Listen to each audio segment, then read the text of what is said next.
आंतरराष्ट्रीय महिला शेतकरी वर्ष 2026 व जागतिक महिला दिनाच्या निमित्तानं राज्य शासन व महाराष्ट्र विधानमंडळ आयोजित महिला शेतकऱ्यांचे सक्षमीकरण या विषयावर आयोजित आजच्या या चर्चासत्राच्या निमित्तानं आपण सर्वच जण इथे जमलेलो आहोत।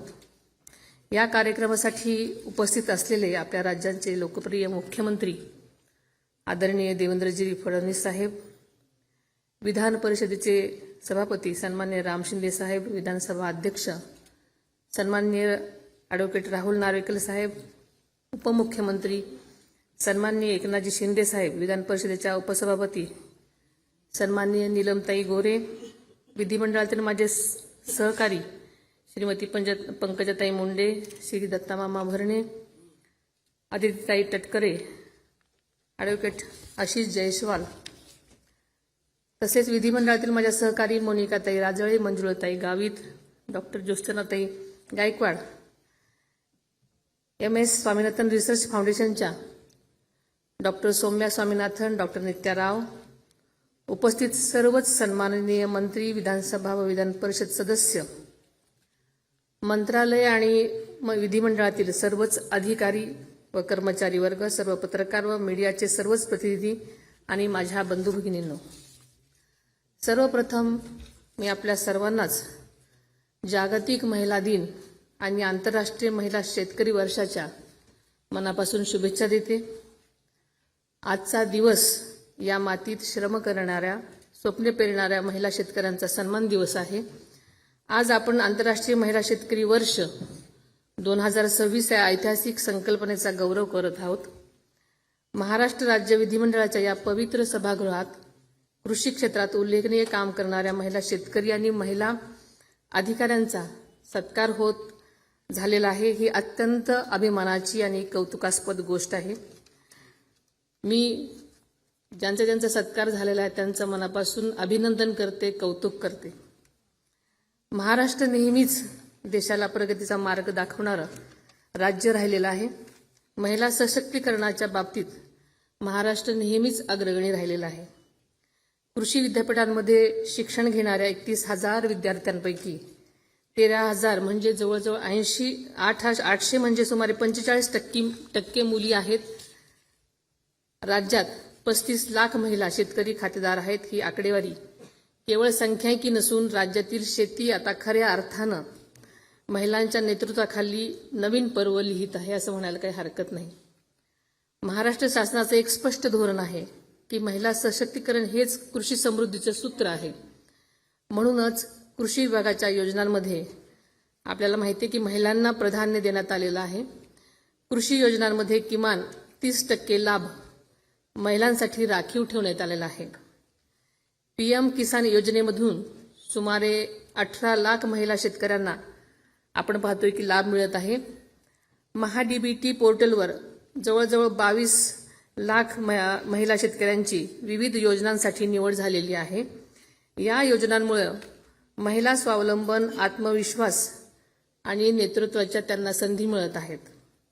सन 2026च्या अर्थसंकल्पाने महिलांच्या सक्षमीकरणासाठी नवं दालन उघडलं आहे आणि ग्रामीण महिलांना आर्थिक बळ देण्यासाठी राष्ट्रीय ग्रामीण आजीविका अभियान अधिक मजबूत करण्यात आलेलं आहे। आपल्याला माहिती आहे की लखपती दीदी अभियान अधिक व्यापक करून लाखो महिलांना आर्थिकदृष्ट्या सक्षम करण्यात येण्याचे प्रयत्न महाराष्ट्र सरकार करत आहे।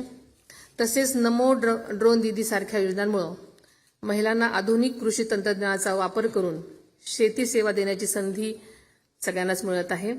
तसेच शी मार्ट्स सारख्या उपक्रमांमुळे महिलांना तयार केलेल्या उत्पादनांना देशभरामध्ये बाजारपेठ मिळत आहे। महिलांना केवळ शेतकरी राहणार नाहीत, त्या कृषी उद्योजक, तंत्रज्ञान वापरणाऱ्या नव्या पिढीच्या नेत्यांमध्ये रूपांतरित होत आहेत। आपल्याला माहिती आहे की आपल्या राज्यातील ग्रामीण महिलांचा शेतीतील सहभाग हा राष्ट्रीय सरासरीपेक्षा कितीतरी पटीने जास्त आहे। शेतीच्या संपूर्ण मूल्य साखळीमध्ये महिलांचं योगदान अनन्यसाधारण आहे। त्यातील शेती हा महिला केंद्रित होत चाललेली आहे। परंतु इतक्या मोठ्या प्रमाणात महिला भगिनींचं योगदान असताना सुद्धा त्यांच्यासमोर आज अनेक आव्हानं आहेत। जमीन, पाणी आणि कर्ज सुविधांचं कायदेशीर अधिकार मिळवताना त्यांना अनेक अडचणींना तोंड द्यावं लागतंय, ते आपण सगळेजण पाहतोय. आपल्या राज्याचं कृषी धोरण हे धोरण 2007च्या भूमिकेशी सुसंगत आहे. राज्यातील प्रत्येक महिला शेतकऱ्याला तिचे हक्क आणि सन्मान मिळवून देण्यासाठी राज्य शासन कटिबद्ध आहे. जेव्हा इथली महिला सक्षम होईल तेव्हाच खऱ्या अर्थानं राज्याची शेती अर्थव्यवस्था व समाज खऱ्या अर्थानं समृद्ध होईल असं म्हणालं तरी काही वावगं ठरणार नाही. महिला शेतकऱ्यांचं सक्षमीकरण या चर्चासत्रामध्ये व्यासपीठावरील सर्वच मान्यवरांनी आपल्या भावना व्यक्त केल्या. खास करून डॉक्टर स्वामीनाथनच्या कन्या नित्याराव यांनी जे आपले शेतीविषयी संशोधनपर विचार मांडले आणि काही सूचना केल्यात, त्याचा सकारात्मक नक्कीच शासन विचार करेल असं मी आपल्याला नमूद करते. महिला शेतकऱ्यांच्या सक्षमीकरणासाठी आम्ही पुढील अधिवेशनामध्ये एक त्यासाठी खास विधेयकाचा विचार करत आहोत. कृषी क्षेत्राच्या सांख्यिकी आकडेवारीमध्ये यापुढे स्त्री आणि पुरुष शेतकऱ्यांची वेगवेगळी नोंद घेतली जाईल. त्यामुळे या माहितीच्या आधारे निर्णय घेणं, अधिक प्रभावी योजना कार्यान्वित करणं सोपं जाईल. केंद्राच्या धर्तीवरच आपल्या राज्यात देखील राज्यस्तरीय जेंडर रिसोर्स सेंटरचा स्थापन करण्यात येईल. आपल्याला माहिती आहे की 7/12 वर नेहमी पुरुषांचं नाव असतं. 7/12 नाव नसल्यामुळे अनेक भगिनींना शेतकरी म्हणून ओळख मिळत नाही आणि त्यासाठी खूप अडचणी येतात. आपल्या सरकारनं हाच दृष्टिकोन बदलण्याचं ठरवलेलं आहे. त्या अनुषंगानं होऊ घातलेल्या कायद्यांमध्ये विविध तरतुदींचा समावेश करण्यात आलेला आहे. कृषी विद्यापीठांमार्फत महिला स्नेही शेती अवजारे आणि उपकरणं विकसित करण्याची कारवाई करण्यात येणार आहे. आपल्या महायुती सरकारनं महिला शेतकऱ्यांसाठी काही क्रांतिकारी निर्णय घेतले आहेत आणि काही निर्णय घेणार आहोत. त्यामध्ये प्रामुख्याने नमो ड्रोन दीदी योजनेद्वारे आपण हजारो महिलांना ड्रोन पायलटचे प्रशिक्षण देणार आहोत. तसेच कृषी क्षेत्रामध्ये महिलांना आर्टिफिशियल इंटेलिजन्स म्हणजेच AIचा वापर करण्यासाठी प्रोत्साहन देणार आहोत, जेणेकरून त्या आधुनिक शेतीचं नेतृत्व करू शकतील. महिला पशुपालकांना मिल्किंग मशीन, कुक्कुटपालन, शेतीपालन, मत्स्यपालन, मधुमक्षिका पालन इत्यादीसाठी विशेष अनुदानाच्या योजनांचाही विचार करण्यात येणार आहे. महिला शेतकऱ्यांना पॉली हाऊस, ठिबक व तुषार सिंचनासाठी विशेष अनुदान देण्याचंही प्रस्तावित आहे. महिला कृषीपूरक उद्योजकांसाठी, ज्यामध्ये प्रामुख्याने मशरूम उत्पादन, बेकरी उत्पादन, रेशीम उद्योग, कृषी प्रक्रिया उद्योग इत्यादींसाठी विशेष अनुदान देऊन प्रोत्साहन देण्याचा शासनाचा मानस आहे. महिला बचत गट व महिला शेतकरी उत्पादन कंपन्यांचे भवितव्य बळकटीकरण देखील करण्यात येणार आहे. महिला शेतकऱ्यांनी उत्पादित केलेल्या शेतमालांचे पॅकेजिंग इत्यादीबाबत प्रशिक्षण व विशेष अनुदान देण्याचंही शासनाचं विचाराधीन आहे. या कार्यक्रमाच्या माध्यमातून मी आपणास आवर्जून सांगू इच्छिते की पुण्याचे पालकमंत्री या नात्यानं आदरणीय अजितदादांनी जिल्हा नियोजन समिती निधीमधून विशेष बाब म्हणून 75% अनुदानावर शेतकऱ्यांना ड्रोन खरेदीस मान्यता दिलेली होती. या योजनेअंतर्गत महिला शेतकऱ्यांना प्राधान्य दिलेलं होतं. या पथदर्शी योजनेचं अनुकरण राज्यातील इतर जिल्ह्यांमध्येही करावं असं मला आवर्जून सुचवा असं वाटतं. आज शेती बदलत आहे, तंत्रज्ञान बदलत आहे, बाजारपेठा बदलत आहेत. या बदलाच्या काळामध्ये महाराष्ट्रातील महिला शेतकरी पुढे येत आहेत. आज अनेक महिला सेंद्रिय शेती करत आहेत, प्रक्रिया उद्योग उभारत आहेत, डिजिटल बाजारपेठ उत्पादनामध्ये विकत आहेत, शेतकरी उत्पादन कंपन्यांचे नेतृत्व करत आहेत. हे पाहून मला अभिमानाने म्हणावंसं वाटतं, महाराष्ट्रातील महिला शेतकरी केवळ शेती करत नाही तर त्या शेतीचं भविष्य घडवत आहेत.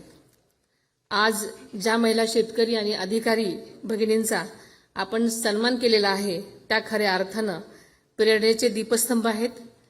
त्यांनी संकटाचा सामना केला, अडचणीवर मात केली, नवे प्रयोग केले आणि यशाचा आपला मार्ग तयार केला. आजचा हा सन्मान म्हणजे त्यांच्या कार्याला दिलेला महाराष्ट्राचा मानाचा मुजराच आहे. या सर्व यशस्वी महिलांचं मी परत एकदा अभिनंदन करते, त्यांना शुभेच्छा देते. माझ्या सर्व महिला भगिनींना एवढंच सांगू इच्छिते की तुमच्या हातातील नांगर केवळ जमीन नांगरत नाही, तो महाराष्ट्राचे भविष्य घडवतो.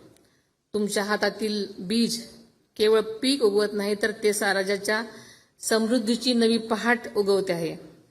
तुमच्या कष्टामुळेच महाराष्ट्राची शेती मजबूत आहे. तुमच्यामुळेच ग्रामीण अर्थव्यवस्था मजबूत आहे आणि देशाची अन्न सुरक्षा सुरक्षित आहे. आपण सर्वजण मिळून महिला सशक्तीकरण आणि कृषी समृद्धीचा नवा इतिहास घडवूयात. मी जाता जाता या कार्यक्रमाच्या निमित्तानं एवढंच सांगू इच्छिते की नांगर धरीला हाती आता मागे हटणार नाही. नांगर धरीला हाती आता मागे हटणार नाही. महिला शेतकरी म्हणून आता कुणापुढेही वाकणार नाही. तंत्रज्ञान असो वा बाजार, मी आता नेतृत्व करेन. महाराष्ट्राची ही कन्या आता आकाशी झेप घेईल. धन्यवाद. जय हिंद, जय महाराष्ट्र.